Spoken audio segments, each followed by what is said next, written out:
Narito na naman tayo para sa isang napaka-sweet at nakakakilig na love story nila Kalingap Edu at Ate Viancy. Tulad mo ay aking makilala. Sa pagpapatuloy ng ating love story ay ito nga ang araw na sinurprise ng Kalingap team ang buong pamilya ni Viancy. Bago nga i-surprise ang kanyang pamilya ay sinurprise muna si Kalingap Edu ng kanyang mga supporters para sa kanyang 300k subscribers sa YouTube. Pagkatapos noon ay sinurprise na nga ang pamilya ni Viancy at ito ay makikita sa dati nating video. Naiyak na nga ang mama ni Viancy dahil napakarami nga sa kanilang mga biyayang dumarating. Ang surprise nga sa kanila ngayon ay isang bago at brand new na tricycle at isa pang single na motor para naman kay Viancy.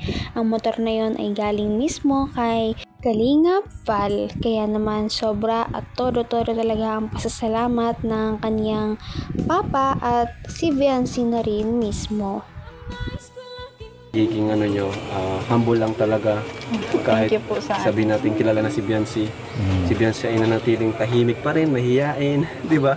Hindi na po talaga magbabago siguro ang Kasi ganoon na po kasi talaga siya. Kahit ano naman, pilitin niya naman na talagang okay lang yun naman na talaga niya.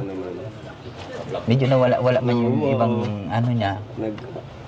Medyo nag-improve na yung bas-basa yung hiya niya sa harap ng camera. Pero yung talagang mahiyain niya, hindi pa din hindi lubos na nawala. Thank you po sa Kalingap Edu Global Supporters saka sa EDC Global Supporters po. Kay Kuya Bal. Thank you po Kuya Bal. Tapos kay Ate Edna, sa inyo po Kuya Ram. Napakaganda nga ng kulay ng tricycle na binigay kay Viancy dahil ito daw mismo ay favorite color pa daw ni Viancy. Sabi naman ni Kalingap Rab ay talagang deserve talaga ng pamilya ni Viancy at ni Viancy mismo ang mga blessings na kanilang natanggap noong araw na yon dahil talagang napakaganda naman kasi talaga ng kanyang ugali, kaya naman patuloy siyang minamahal ang kanyang mga supporters dahil hindi raw siya nagbabago kahit gaano nakarami yung mga nagmamahal sa kanya, gaano nakarami ang kanilang mga gamit na natatanggap, mga napupundar kumpara noon sa dati na walang-wala pa sila.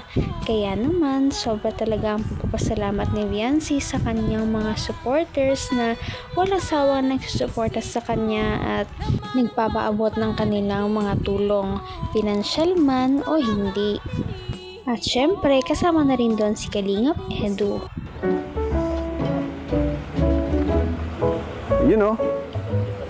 Ay, bagay na bagay.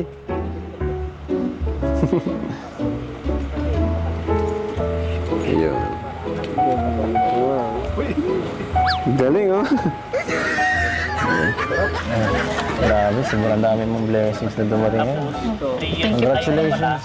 Thank you po. Ready naman po sa inyo yun. Dahil sa atin, saka sa Kalingap, syempre. Okay, Kuya Ram. Kay Dr. Love po. Kaya, thank you. Kasi na lang po. Thank you po. Thank you rin. At syempre, ito, may bago ko syempre yung motor, no? Bagong member ng family natin. So, ingat ka dito baka di ka pa naman yata marunong magmotor. Hindi po. Hindi pa? Ano ipapangalan natin dito?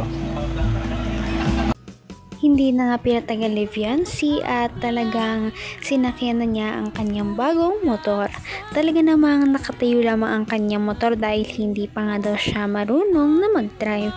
Ngunit kitang-kita na abot niya naman daw ang lupa at saktong-sakto talaga sa kanya ang motor. Parang ginawa daw ito para sa kanya. Bagay na bagay sa kanya ang kulay dilaw na motor dahil nga sa kanyang ganda at maputi rin naman siya. Inaalalayan pa nga siya ni Kalingap Edu dahil bago pa lang sa kanya ang motor at hindi niya pa ito alam na gamitin. Kaya naman nag-usap muna sila dahil ito ay nakakatuwa nga naman talaga ng pangyayari sa buhay ni Viancy. Sabi niya ay tuturuan niya daw si Viancy kapag napadaan daw siya sa kanila at kung may time. Pagkatapos naman nito ay nagbiroan lamang sila at tinasabi pa ni Kalingap Edu kung ano daw ba ang papangalan sa motor na iyon. Basta dahan-dahan lang sa pagdadrive ba. Kung di ka marunong, pwede ka naman kitang turuan. Madali lang naman magamit. Magpaturo ka. O ako lang magmamaneho rin ito. Magpaturo. Sige. Pag nakabigawi dun minsan, pwede naman. Thank you po. Boso. Thank you po. Sobrang nagulat ka talaga sa mga nangyari ngayon. Kala ko po ito lang. Alam ko po ito talaga. Ito lang. Grabe. Di lang yan. May pangatlong gift pa. Ako yung pangatlo. Surprise. Joke lang. Matagal na yung matagal na yung naibigay. Salamat po. Grabe naman talaga magpakilig si Kalingap Edu. Sabi niya na meron pa daw sa kanyang third gift at hindi daw nagtatapos yun sa tricycle at motor. Sabi naman ni Kalingap Edu na ang third gift daw ay siya. Kaya naman kinilig si Ate Viancy at hindi lamang dun iyon nagtatapos sa mga banat ni Kalingap Edu. Sinabi pa niya at may pahabol pa siya. Sabi niya ang third gift daw na siya ay matagal na raw naibigay kay Ate Viancy. Kaya naman talaga namang napangiti si Viancy sa kanyang mga narinig. Talaga namang may motor na siya, meron pa siyang nagmamahal sa kanya. At iyon nga, si Kalingap Edu din talaga ang gusto niyang magturo sa kanya. Salamat po.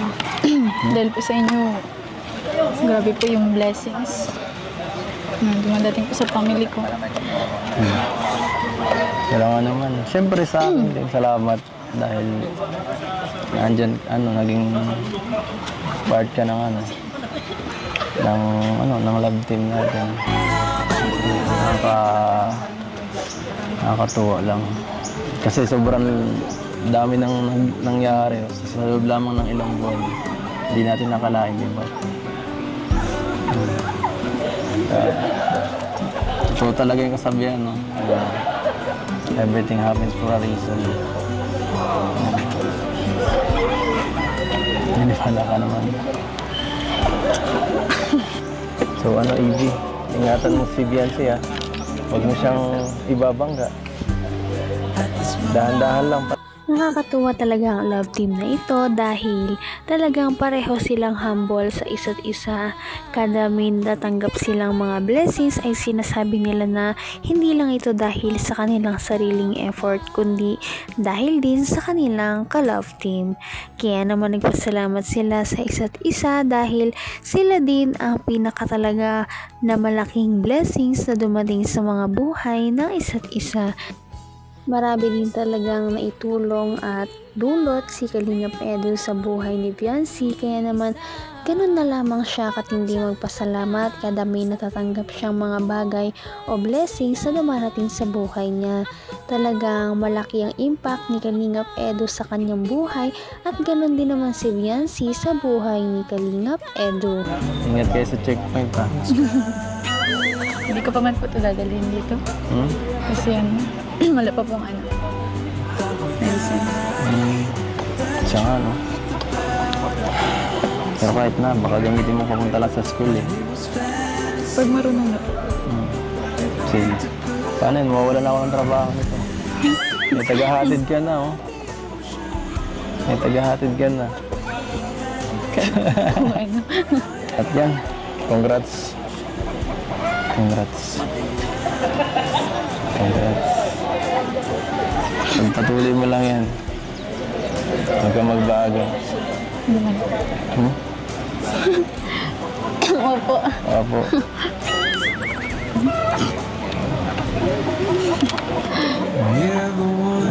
Siya na po. Congrats po. Congrats po. Nagbiro talaga si Kalingap Edu na siguro mawawala na siya ng trabaho sa buhay ni Ate Viancy. Paano ba naman, may bago na siyang motor, kaya naman wala na rin namang silbi si Kalingap Edu na maghatid sa kanya. Ngunit tumawa na lamang si Ate Viancy dahil hindi pa nga daw siya marunong gumamit ng motor, kaya hindi naman daw yun mangyayari. At nakakatuwa lamang dahil kung dati ay hindi sila nagpapansinan, ngayon ay napaka-komportable nila sa isa't isa. Kinongrats ni Kalingap Edu si Viancy at nag-shake hands pa nga sila. Nakakatuwa dahil ayaw pang i-let go ni Kalingap Edu ang kamay ni Viancy. Ganun pa man ay talagang lahat ay tuwang-tuwa sa mga blessings na tumating kay Viancy. Kaya naman, sana ipatuloy natin silang suportahan at mahalin si Viancy, si Kalingap Edu at ang Kalingap team. Yun lamang at maraming salamat sa panonood. Abangan natin kung magkakatuluyan ba talaga si Kalingap Edu at Viancy. Hanggang sa muli. Bye! Ngayon'y abot